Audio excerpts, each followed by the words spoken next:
নমস্কাৰ আপোনালোকে চাবলৈ আৰম্ভ কৰিছে আৱাজ বাৰ্তা লৈ আহিছো আজিৰ সন্ধিয়াৰ খবৰ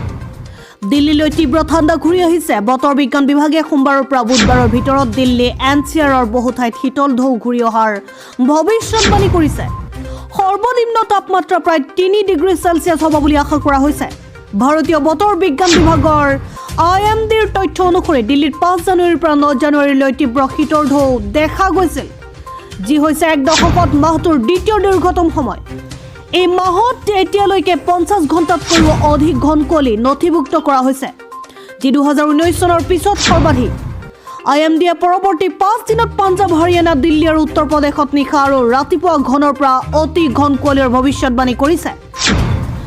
বতৰ ব্যুৰোৱে কৈছিল যে 17-18 জানুৱাৰীৰ পৰা উত্তৰ পশ্চিম আৰু মধ্য ভাৰতৰ বহু ঠাইত নিম্নতম তাপমাত্ৰা প্ৰায় 2 ডিগ্ৰী সেলসিয়াছ হ্ৰাস হোৱাৰ সম্ভাৱনা আছে আৰু ৰাজস্থান পাঞ্জাব আৰু হাৰিয়ানাৰ বহু ঠাইত তীব্ৰ শীতল ঢৌৰ পৰিস্থিতি বিৰাজ কৰাৰ সম্ভাৱনা আছে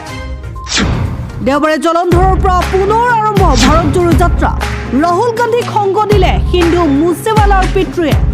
কংগ্ৰেছ সাংসদ সন্তোষ সিং চৌধুৰীৰ মৃত্যুৰ বাবে 24 ঘণ্টালৈ স্থগিত ৰখা কংগ্ৰেছৰ ভাৰত জোড়ো যাত্ৰাৰ দেওবাৰে পাঞ্জাবৰ খালসা মহাবিদ্যালয় খেলপথাৰৰ পৰা পুনৰ আৰম্ভ হয় ৰাহুল গান্ধীৰ নেতৃত্বত ভাৰত জোড়ো যাত্ৰাত বহু সংখ্যক লোকে অংশগ্ৰহণ কৰিছিল